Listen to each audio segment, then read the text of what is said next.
ህይወት እንደ ገበያ ነች። ለምሳሌ ገበያ ስትሄድ የማታየው ዕቃ የለም። በጣም ብዙ ነገር ታገኝበታል። ዝም ብሎ እግረ መንገዴንም እስኪ ዕቃ ካለ ልይ ብሎ የሚያጣም አለ። በህይወት ውስጥም በቃ እግረ መንገዴ ልኑር ብሎም የሚኖራል። ዝም ብሎ ህይወቱን ሳያውቀው ይኖራል። አንድ ሰው ነገ ጧት ደክሞኛል፣ ዛሬ ደብሮኛል፣ መስጊድ ልሂድ ወይ ቤተክርስቲያን ልሂድ ብሎ ስራውን ቢቀጣ መቀጣቱ አይቀርም። አንድ ወር ልረፍ ብሎ ቢቀር ይሄ ልጅ ጊዜውን ሸጦ ስለሚያገኝ ገንዘቡን ያጣል። የሰው ልጅ ጊዜውን በደንብ ሊጠቀም የሚችለው ዓላማ ሲኖረው፣ የሚኖርለት ዓላማ ሲኖርህ ጊዜም አይኖርህም። ቲክቶክ ለመጠቀም፣ ሶሻል ሚዲያ ለመጠቀም፣ በስልክ ለማውራት ወተህ ዝም ብለህ ወክ አድርገህ ምንም ለማይጠቅም ነገር ለማባከን ጊዜ አይኖርህም።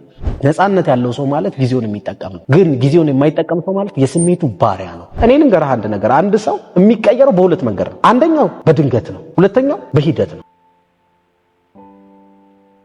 ህይወት ይሄ በመወለድና በመሞት መሃል ያለች ፓዝ ነች፣ መንገድ ነች። እዛ መንገድ ላይ ብዙ ነገር ታገኛለህ። ህይወት እንደ ገበያ ነች። ለምሳሌ ገበያ ስትሄድ የማታየው ዕቃ የለም። በጣም ብዙ ነገር ታገኝበታል። ዝም ብሎ እግረ መንገዴንም እስኪ ዕቃ ካለ ልይ ብሎ የሚያጣም አለ። በህይወት ውስጥም በቃ እግረ መንገዴ ልኑር ብሎም የሚኖራል። ዝም ብሎ ህይወቱን ሳያውቀው ይኖራል። የሚኖርለትን ዓላማም የሚያውቅ አለ። ለምሳሌ ገበያ ሊሸጥ ቁጭ ብሎ የሚጠብቅ ነጋዴ እንዳለ ሁሉ በህይወት ውስጥ ፈጣሪ የፈጠረኝ ለዚህ ነው ብሎ የሚኖር አለ። እውነት ለመናገር ጊዜ መገበያያችን። አብዛኛው ይሄን የሚመለከት ሰው ጊዜውን ሸጦ ነው። በጣም ጥቂት ሰዎች ብቻ ናቸው፣ ትልቅ ቢዝነስ የገነቡ ሰዎች ብቻ ጊዜያቸውን ሳይሸጡ የሚኖሩት። አንድ ሰው ነገ ጧት ደክሞኛል፣ ዛሬ ደብሮኛል፣ መስጊድ ልሂድ ወይ ቤተክርስቲያን ልሂድ ብሎ ስራውን ቢቀጣ መቀጣቱ አይቀርም። አንድ ወር ልረፍ ብሎ ቢቀር ይሄ ልጅ ጊዜውን ሸጦ ስለሚያገኝ ገንዘቡን ያጣል። አብዛኛው ሰው ጊዜውን ሸጦ ነው ገንዘቡን የሚያገኘው። ስለዚህ አሁን ምን ማለት ነው? ግን ለስራው ጊዜውን ይሸጣል። ወሳኙ ሰዓት ለምሳሌ በቀኑ 8 ሰዓት ሰዎች ይሰራሉ። ከዛ በኋላ ያለውን ሰዓታቸውን ግን ለሚፈልጉት ነገር አያውሉት። ጊዜህ ግን ገንዘብህ ነው። ጊዜ አጠቃቀምህን ለመቀየር መጀመሪያ የሆነ ዓላማ ያስፈልጋል። ይሰማሃል። አንዳንዴ አይተህ ከሆነ በጣም ሰነፍ የሚባሉ ሰዎች ማለት ነው አመቱ ካለቀ በኋላ አንተ እንዴ 2015 እኮ ደረሰ ምናምን ይልሃል፣ 2014 እኮ ደረሰ ይልሃል። ትንሽ የተሻለው ሰው ወሩ ሲያልቅ አንተ ዳር እኮ አልፎ ታህሳስ ሊገባ ነው ጉድ እኮ ነው ይልሃል። ንቃ ያለው ማታ ላይ እኔ እንዴት አለፈ በቃ ሙሉ ቀን ዝም ብዬ ባከነ ይልሃል። ይሻላል ቢያንስ አንድ ቀን ከባከነ በኋላ ይነቃል፣ ከረፈደም ቢሆን። ግን ምን ለማለት ፈልጌ ነው? የሰው ልጅ ጊዜውን በደንብ ሊጠቀም የሚችለው ዓላማ ሲኖረው፣ የሚኖርለት ዓላማ ሲኖርህ ጊዜም አይኖርህም። ቲክቶክ ለመጠቀም፣ ሶሻል ሚዲያ ለመጠቀም፣ በስልክ ለማውራት ወተህ ዝም ብለህ ወክ አድርገህ ምንም ለማይጠቅም ነገር ለማባከን ጊዜ አይኖርህም። ይሄን ልሰራ ነው፣ ይሄን ልለውጥ ነው፣ በህይወቴ ውስጥ እንዲህ ልሆን ነው ስለምትል ለዓላማ ስትል አንተ ትቀየራለህ። ሳታውቀው ጊዜ አጠቃቀም ይቀየራል።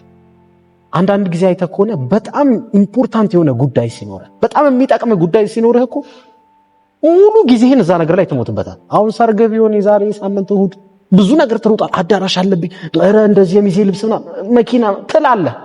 እንደ ሰርግ የሚያሮጥ የህይወት ዓላማ ቢኖር ደግሞ ሰርግ አንድ ሰሞን አድርገው የሚያልፍ ነገር ነው። ዓላማ ማለት እድሜ ልክን የሚያሮጥህ ነው። እንደዛ ቢኖር በጣም ጥቂት ሰዎች በጣም ስኬታማ የሚሆኑት እኮ ጊዜያቸውን በደንብ ስለሚጠቀሙ ነው አይደል? ግን ጊዜያቸውን እንዲጠቀሙ የሚያደርጋቸው ዓላማቸው፣ የሚኖሩለት ዓላማ አላቸው፣ መስዋዕትነት የሚከፍሉለት ዓላማ አላቸው። ካለህ ጊዜ ስለመጠቀም ሁሉ አትጨነቅም። ዓላማዬን አሮጣለሁ ትላለህ። ከዓላማ በተረፈ ጊዜ ብትዝናናም እኮ ችግር የለውም። ኤሎን ኪፕቾጌ የሚባል የኬንያ ማራቶኒስት ምን ይላል መሰለ? ፕሮግራም ያላቸው ሰዎች እስር ቤት ውስጥ ነን ብለው ሊያስቡ ይችላሉ። በፕሮግራም ለሚጠቀሙ ሰዎች ፕሮግራም እኮ እስር ቤት ነው ያስራሃል ሊሉ ይችላሉ።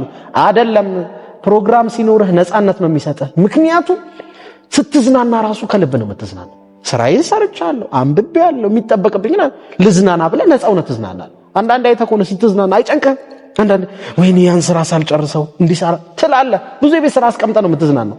አይምሮህም አያርፍም። ምን ይላል መሰለህ? እንደው ነፃነት ያለው ሰው ማለት ጊዜውን የሚጠቀም ነው። ግን ጊዜውን የማይጠቀም ሰው ማለት የስሜቱ ባሪያ ነው። ምክንያቱም እረፍ ሲለው ያርፋል። ፊልም ይኸው ሲል ፊልም ያያል። ቲክቶኩን ተጠቀም፣ ሶሻል ሚዲያውን ክፈት፣ ስልክህን እንዲያርግ፣ ቲቪውን ክፈት፣ የሆነ ነገር አርግ ሲለው ስሜቱ የሚያዘውን ያደርጋል። አየህ። ስለዚህ ፕሮግራም እንድትሆን ደግሞ ምን ያስፈልጋል? ዓላማ ያስፈልጋል። ኳስ እንግዲህ የማያውቅ ሰው የለም። ኳስ ሜዳ ላይ እግር ኳስ ተጫዋቾቹ ተቀባብለው የሚያገቡበት መረብ ባይኖር ምንድነው የሚሆኑት? ተቀባብለው ያቆማል። ሜሲ አጣጥፎ ሄዶ ምን ሊያደርገው ነው? ወደ ተመልካች ነው የሚጠልዘው። ጎል ከሌለ ምን ያደርገዋል? የጨዋታው ትልቁ ነጥብ እኮ ጨዋታን የምትለካው በምንድን? ስንት ለስንት ተሸናነፍ እኮ ነው የምትለካው አይደለ እንዴ? በጎል ነው የምትለካው። የሰው ልጅ የሚለካው በዓላማው። ስለዚህ ኖረህ እንግዲህ ትመላለሳለህ በህይወት ጠዋት ትነሳለህ፣ ቁርስ ትበላለህ፣ ትኖራለህ። ምን አሳካ? አንተ ወደዚህ ዓለም በመምጣት ምን ተጨመረ? ዓላማ ማለት እሱ ነው። ግን ከዛ በላይ አንተን የሚያነቃ ለመኖር የሚያነሳሳ ጠዋት ስትነሳ ደሞዝህ አይደለም መሮጥ ያለብህ ወሩ መጨረሻ ለምታገር ለምትኖርለት ዓላማ ነው። በነፃም ብትሰራው የሚያስደስት በቃ እንዴት ልበለ ላይክ ሳይከፈል ሰርታው የምትረካለት ነገር ሲከፈል ደግሞ በብዙ ጥፍ የምትሰራለት ነገር ከገንዘብ በላይ የሚያረካ ነገር ልክ ጠዋት ካልጋ ስትነሳ መኖርህን እንድትወደው የሚያደርግ የምወደውን እኮ እየኖርኩ ነው፣ የምወደውን እየሰራው ነው፣ የምወደውን እያደረኩ ነው የምትልለት ዓላማ በስራ በገንዘብ ብቻ አይደለም። በመንፈሳዊ ህይወት ይገለጻል፣ በትዳር ይገለጻል። የኔ ዓላማ ቤተሰቤን ማስደሰት ነው ልትል ትችላለህ። የኔ ዓላማ በመንፈሳዊ ህይወት መረጋጋት ነው ልትል ትችላለህ። የኔ ዓላማ ትልቅ ሀብት መገንባት ነው፣ የኔ ዓላማ ትልቅ የትምህርት ደረጃ ላይ መድረስ ነው ልትል ትችላለህ። ዓላማ ግን በጣም ትልቅ መሆን አለበት። አንድ የኮሌጅ ተማሪ ይመረቃለሁ ካለ ዓላማ አይደለም እቅድ። ለምን ነው በቃ ከተማረ እኮ ይመረቃል። ከፍ ማለት አለበት፣ አንተንም ያሮጥ መሆን አለበት። አንዳንዴ ለሰው ስትነግር ኧረ እባክህ አርፈህ ቁጭ በል አንተ አይከብድም እንዴ የሚያዝብል መሆን አለበት። ገባ እንዴ አንተ ምን አለ ቀለል ያለ ነገር ብትመኝ እስኪሉህ ድረስ ሰዎች የሚያስገርም መሆን አለበት። ምን ማለት ነው? ለምሳሌ ማለት በጣም መለጠጥ እኮ አይደለም፣ ግን ያለህበትን ሪከርድ መስበር አለበት። ከፍ አድርገው ማለት ምን ማለት ነው? ለምሳሌ እመረቃለሁ ከምትል በጥሩ ውጤት ለምሳሌ ፎር አምጥቼ እመረቃለሁ ብትል ዓላማ ሆነ። ዓላማ የሚጠቅም ለምን መሰለ? አሯሩጣ እንድትይዘው አይደለም፣ አንተ እንድትቀየር። ለዓላማው ስትል አንተ ትቀየራለህ። ዓላማ የሚጠቅምህ ሐሳብህ እንድትይዘው አይደለም፣ አንተ እንድትቀየር። ስለዚህ አሁን አንተ በጣም በምርጥ ውጤት ከዚህ ኮሌጅ እመረቃለሁ ካልክ ዓላማ ነው። ያንን ውጤት ለማምጣት ስትል ታጠናለህ፣ ጊዜ አጠቃቀም ይቀየራል፣ ለራስህ የምትሰጠው ቦታ ሰልፍ ኢሜጅ ይቀየራል። አንተ ራስህን አትንቀውም፣ ታከብረዋለህ። ለትልቅ ዓላማ ጭተዋላ ሚሊዮነር እሆናለሁ ስትል ዓላማ ነው። ደን ምን ይሆናል ማለት ሚሊዮነር ለመሆን ስትል ትለወጣለህ፣ ጊዜ አጠቃቀምህ ይቀየራል። ገባ? በወሩ መጨረሻ ላይ 10 ሺህ ብር ነበር የምታገኘው። ሚሊዮን ለማግኘት ስትል ግን 2-3 ስራ ልትሰራ ትችላለህ። ተበድረ ቢዝነስ ልትጀምር ትችላለህ። አዲስ ትምህርት ልትማር ትችላለህ። ገባ? አንተ ትቀየራለህ። ዓላማ አንተን ካልቀየር አይጠቅምም። ለዚህ ነው አሁን መመረቅ ካልክ አንተ አትቀየርም፣ ትማራለህ። ጠዋት ገብተህ ትማራለህ፣ አቴንዳንስ ትይዛለህ፣ ትንሽ ታጠናለህ፣ ትፈተና፣ አለቀ፣ ላይፍ አለቀ። አገባለሁ ካልክ ኖርማል እኮ ነው። ጓደኛ ትይዛለህ፣ ታገባለህ። ዓላማ ሲሆን ምርጥ ትዳር ገነባለሁ ስትል ግን ለምርጥ ትዳር ስትል ሚስትህን ትንከባከባለህ፣ ራስህን ትቀይራለህ። በመንፈሳዊ ህይወት በጣም ረካለሁ ካልክ ራስህን አመስጋኝ ትሆናለህ። ቤተክርስቲያን ይሆናል፣ መስጊድ ይሆናል፣ ትሄዳለህ፣ መንፈሳዊ ትሆናለህ። ትልቅ ዓላማ ማስቀመጥ የሚጠቅምህ አንተ በደንብ እንድትቀየር ራስ ላይ አብዮት ታስነሳለህ። እንደውም ስብሐት ገብረ እግዚአብሔር ምን ይላል መሰለ? ወጣት ስትሆን ይላል ብዙ ነገርህ ያስቀናል። ሙቀትህ፣ ጉልበትህ፣ ምንህ ራስህን አገርህ ላይ ተነሳ አብዮት ባታስነሳ ራስህ ህይወት ላይ አብዮት ታስነሳለህ። የጨረጨሰ ንጉስ እንኳን ይቀናብሃል ይላል ስብሐት ገብረ። ለምን? ወጣት ነህ፣ ዓላማ ካለ ትቀየራለህ። nothing can resist a human will ይለናል የአሜሪካ ፕሬዚዳንት። በጣም የሚገርመኝ ሐሳብ የሰው ልጅ ጥልቅ ፍላጎት ምንም ነገር አያቆመው። ፍላጎት ብቻ ይኑርህ። በቃ ጥልቅ ፍላጎት ሲኖርህ አልቲሜት ዲዛይር የመኖር ዓላማ ሲኖር ምንም ነገር ትቀይራለህ። ዝም ብለህ አስበው። እዚህ ጋር ቁጭ ብለሃል፣ አልጠጣህም ውሃ። ምንድነው የምትለኝ? ካገኘው ጠጣለሁ፣ ካላገኘው አትልም። ትሟሟታለህ ውሃ ለመጠጣት በጣም ያስፈልግሃል። ቢርብህ ምንድነው የምትለው? ካገኘው በላል አትልም። ዋጋ ትከፍላለህ ለመብላት ስትል ለመኖር ሰርቫይቫል ሲሆን ማለት ነው ራስን ትቀይራለህ። ከሱስ መውጣት ለኔ ሰርቫይቫል ነው የመኖር ጉዳይ ነው ካልክ ትቀይረዋለህ። ምንም ነገር ታውቀው። እኔ ልንገርህ አንድ ነገር፣ አንድ ሰው የሚቀየረው በሁለት መንገድ ነው። አንደኛው በድንገት ነው፣ ሁለተኛው በሂደት ነው። አንዳንድ ሰዎች በእድል ድንገታዊ አጋጣሚ ይገጥማቸውና ካሉበት ነገር መንጥቀው ይወጣሉ። ከሱስ ብቻ አይደለም፣ ከስንፍና ይወጡና ገንዘብ ማስቀመጥ ጀምረው የሆነ ቀን ይለወጣል። እያየኸው አዎ ሲያለምጥ የነበረው ልጅ መኪና ለመግዛት ይሮጣል። ቤት ምንድነው? ድንገታዊ አጋጣሚ ከገጠመህ ነው እድለኛ ከሆንክ። ለምሳሌ አሁን አንድ ሲጋራ ሱስ ያለበት ሰው ወይ ጫት ሱስ ያለበት ሚስቱ ለምናው፣ ቤተሰቦቹ ለምነውት፣ ልጆቹ አልቅሰውበት ተለምኖ ተዘክሮ እምቢ ያለ ሰውዬ ሐኪም ጠርቶት ቀጥሎ የምትለኩሳት ሲጋራ ነፍስህን ትነጥቃለች፣ ሳምባ አልቋል ቢለው ደግሞ አያጨስም። እስከ መጨረሻ ያቆማል። ለምን? በድንገት የሚያስደነግጠው ነገር ተፈጠረ። ፓራዳይሙን ባንዴ ሽፍት የሚያደርገው ነገር ተፈጠረ። አንዳንድ ሞገደኛ የሆነ ሹፌር ተገልብጦ ቢተርፍ ጨዋ ነው የሚሆነው። ትቀየራለህ። አንዳንድ ወንዶች በጣም የሚወዷቸው ሴቶች ላይ በደል ያደርጉና እለያለሁ ስትለው ጨዋ ይሆናል። አየህ፣ ድንገታዊ አጋጣሚ ግን ይሄ ግን ለሁሉም ሰው አይደርስም። አየህ፣ ልትሞት ትችላለህ። እንድትቀየር ምልክት እንዲሰጥህ እድለኛ መሆን አለብህ። ስለዚህ አንተ መቀየር ያለብህ በሂደት ነው፣ በድንገት አይደለም። በድንገት አደጋ ሲደርስብህ አንዳንድ ሰዎች ከጓደኞቻቸው ያዩና እኩል አይደሉም። ጓደኞቻቸው አገቡ፣ ወለዱ፣ መኪና ገዙ፣ ቤት ሰሩ፣ ቢዝነስ ገነቡ። እኔ የቱ ጋር ነኝ? ቆሜ ቀረው ይላል። ያኔ ይነቃል በድንገት። ከዛ ወጥሮ መስራት ይጀምራል፣ ራሱን ይቀይራል፣ ሰው አይቶ ማለት ነው።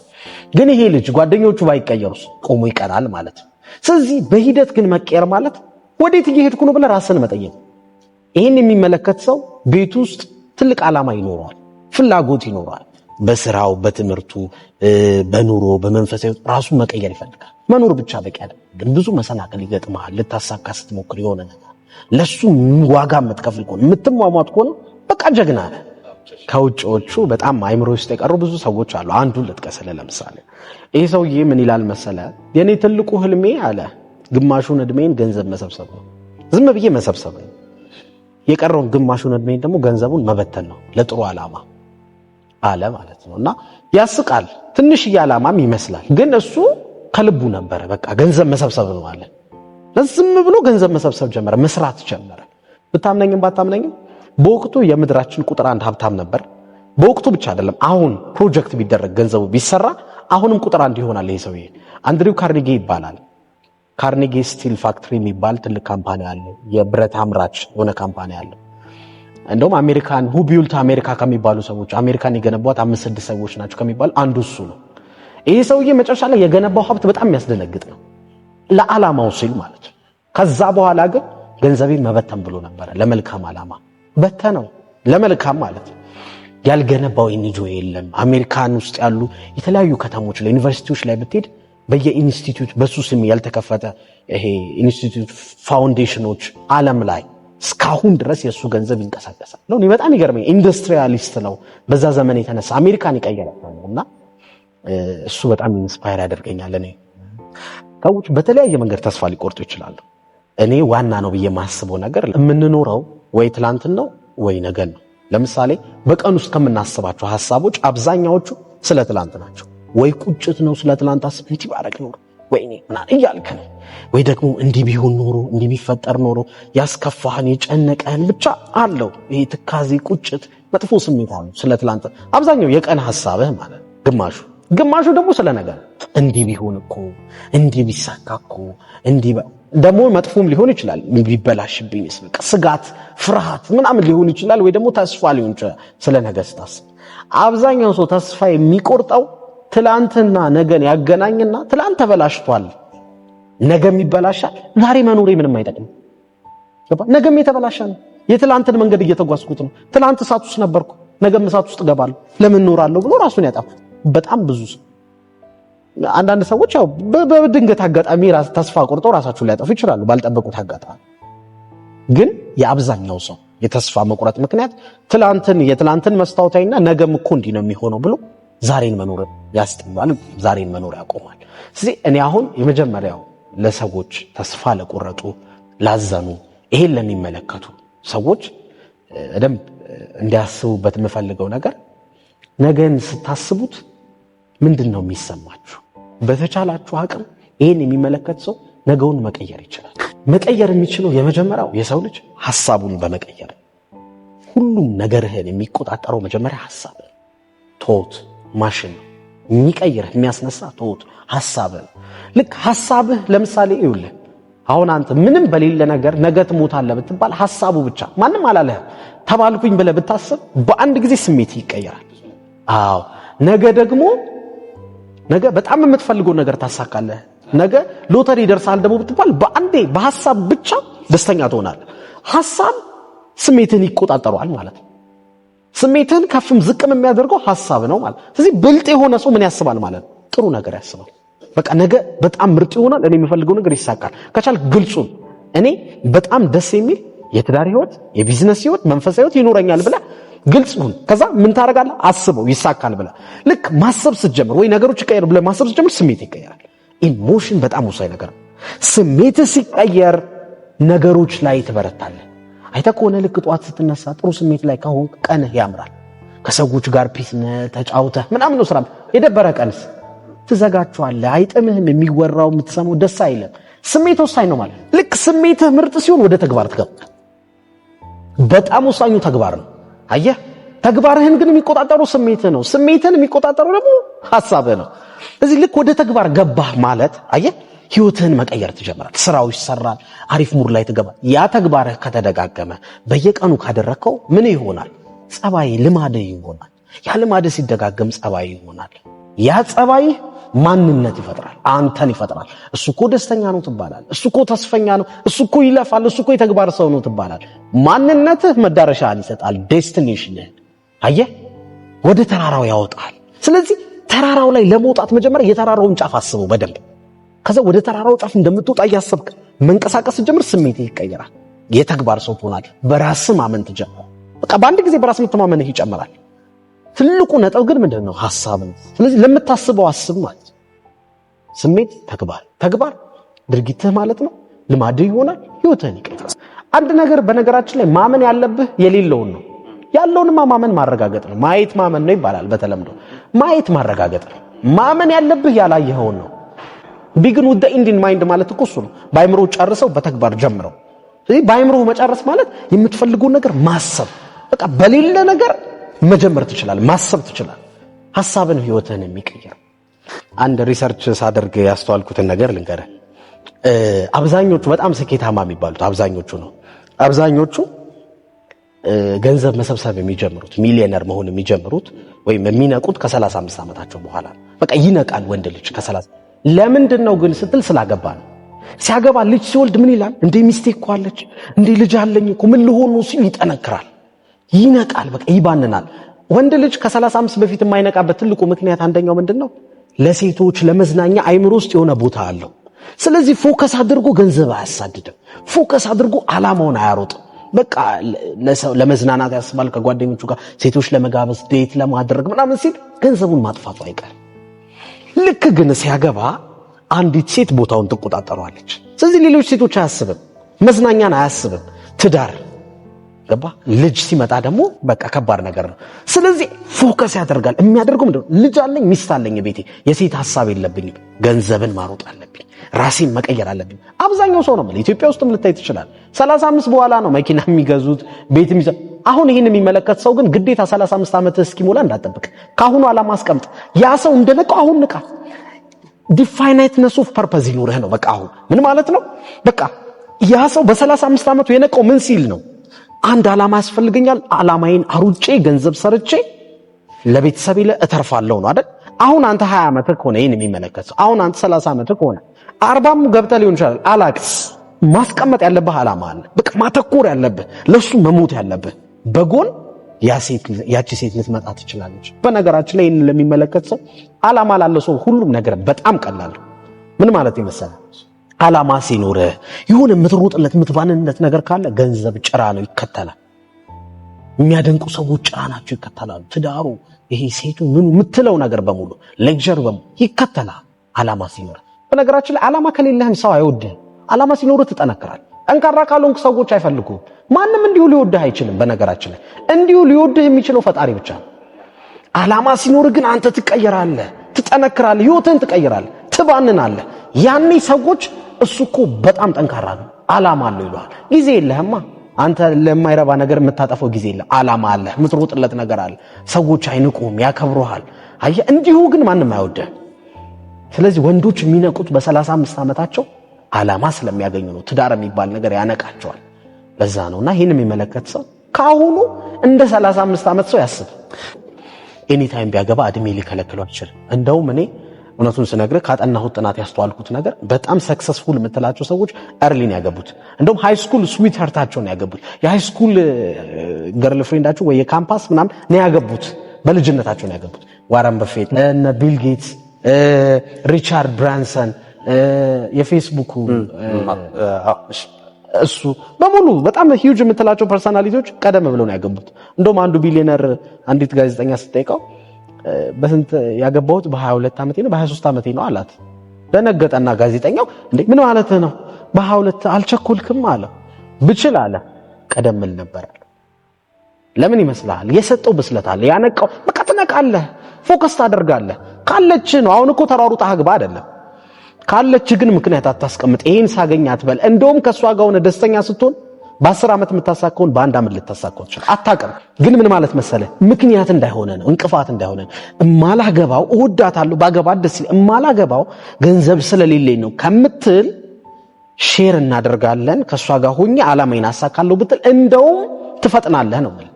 ትፈጥናለህ። ለዓላማ በ10 ዓመት ያሰብከውን በ5 ዓመት ልታሳካ ትችላለህ። እኔ በጣም ብዙ ሰው ሳማክር የሚገርም ትላልቅ ፐርሰናሊቲዎችን ይሄ ትልቅ ቦታ ላይ ያሉ ሚሊዮነሮችን፣ ቢሊዮነሮች፣ ታዋቂ ሰዎችን ከላይ እስከታች ሰው አማክራለሁ፣ ኮች አደርጋለሁ በግል በቪአይፒ። አብዛኞቹ የሚነግሩኝ ምን እንደሆነ ታውቃለህ? የነቃሁት ሚስቴን ሳገኝ ነው። ምሳ ታስርልኛለች፣ ሆቴል አልበላም፣ ገንዘብ ሴቭ አደርጋለሁ፣ ሁለተኛ መኪና ደገምኩ ይላል፣ ሁለተኛ ፎቄን ደገምኩ ይላል፣ እንዲነቃው ይላል፣ ቢዝነስ ከፈትኩ ይላል። ለምን? በቃ ታባንነዋለች። ሴት ልጅ ደግሞ በተፈጥሯ የሆነ የምታውቀው ኮንዘርቫቲቭ ናቸው ሴቶች።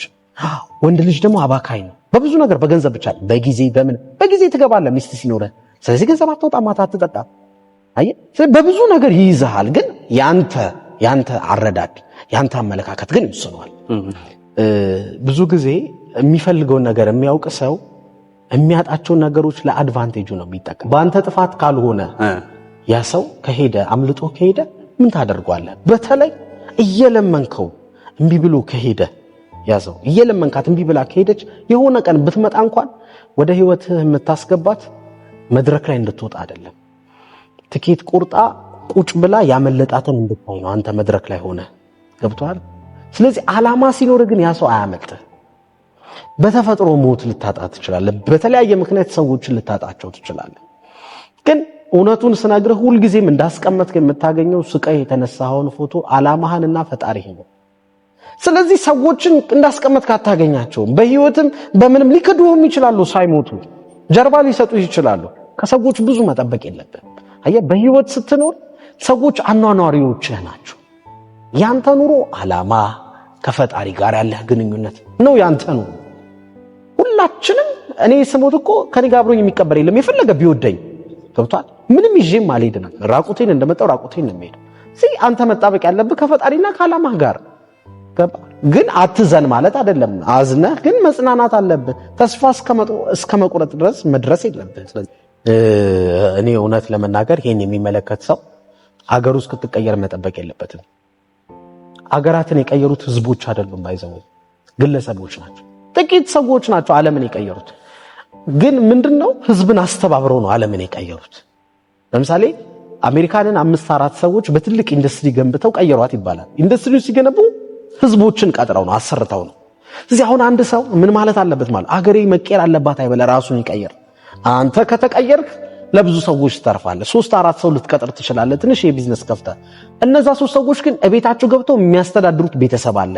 3 ቤተሰብ ጋር ደረስክ፣ በተዘዋዋሪ አገርህን እያኖርካት አገርህን እየቀየርካት ነውና እኔ በጣም ብዙ ተስፋ አለኝ በሀገሬ። በነገራችን ለምን ካልከኝ ሁኔታዎችን አላይም፣ የሚፈጠሩት ነገሮች አሉ፣ ሰዎችን አያለሁ፣ ራሴን አያለሁ። እኔ ተስፋ አለኝ። ለምሳሌ እኔ ተስፋ ካለኝ ሀገሬ ተስፋ አላት እንዴ። እኔ ራሴን ስቀይር ሰዎች መቀየራቸው አይቀርም። ሰዎች ሲቀየሩ ሌሎችን ይቀይራሉ። አንተ እኮ ለራስህ አይደለም ባይዘው የፈለገ እኮ ብትለፋ ከአንድ እንጀራ በላይ አትበላ። ግን የምትለፋው ለምንድን ነው? ሚሊዮኖችን የሚያበላ ገንዘብ ለማለት ሚሊዮን ሰው የሚሰበስበው ለምንድን ነው? በቃ ሚሊዮነር መሆን ቢሊዮነር መሆን ለምንድን ነው? ለራሱ ነው እንዴ? አይደለም እኮ ለሰዎች ለመትረፍ። እኔ ተስፋ አለኝ። ስለዚህ ሀገሬ ተስፋ አላት። ለመጨረሻ ግን መናገር የምፈልገው አንድ ነገር ምንድነው፣ ህይወታችንን የሚቀይረው የሆነ ቀን ተነስተን የምናደርገው ነገር አይደለም። የትም ቦታ ስጋበዝ የምለው ነገር ነው። የሆነ ቀን ተነስተህ የሰራው ስፖርት ጡንቻ ያወጣ ህይወትህን አይቀይርም። የሆነ ቀን ያስቀምጥካት ገንዘብ አይደለችም ህይወትህን የምትቀይረው። የሆነ ቀን ያነበብከው መጽሐፍ አይደለም ህይወትህን የምትቀይረው። ግን እየደጋገምክ ሁልጊዜ የምታደርገው ነገር የሆነ ቀን ለውጥ ይሰጣል። ድንጋዩን የሚሰብረው ጎርፍ አይደለም። ጎርፍ የድንጋዩን አቅጣጫ ነው የሚቀይረው። ድንጋዩን የሚሰብረው ጠብታ ውሃ ነው ሲደጋገም። ጠብታ ውሃ የሆነ ቀን ይሰብረዋል። ትንሿ ልፋትህ ህይወትህን ትቀይረዋለች። አሁን የደረስክበትን የወሰነው ከዛሬ 5 ዓመት በፊት ከዓመታት በፊት ደጋግመህ ታደርጋቸው የነበሩ ነገሮች፣ ትውልባቸው የነበሩ ቦታዎች፣ ታነባቸው የነበሩ መጽሐፎች፣ ታያቸው የነበሩ የቴሌቪዥን ፕሮግራሞች ውሎህ ነበረ ዛሬ ያደረሰ። የዛሬ 5 ዓመት የምትደርስበትን የሚወስነው ከአሁን ጀምሮ የምታደርጋቸው ነገሮች ናቸው። ስለዚህ አሁን የምታደርገውን አስብበት። በተለይ እየደጋገምክ ውሎህን ቀይር፣ ልማድህን ቀይር፣ አንተ ትቀየራለህ። ኮሎኔል ሳንደርስ እኮ በ65 ዓመቱ ነው ሚሊዮነር ነው። በ63 ዓመቱ ራሱን ሊያጠፋ የነበረ ሰውዬ ነው። እንግዲህ ኬንታኪ KFC ባለቤት ማለት ነው። ኬንታኪ ቺክን የሚባለው የፈጠረው ሰው እሱ ሰው እኮ በ65 ዓመቱ አካባቢ በ63 ዓመቱ እኮ ራሱን ሊያጠፋ ነበር። ከዛ በኋላ ነው የሱን ሬሲፒ የዞረ መሸጥ ጀምሮ ህይወቱን የቀየረው። በፍጹም አልረፈደም። ለምንም ነገር አላረፈድክም። ገና ነህ። ለህልምህ አላረፈድክም።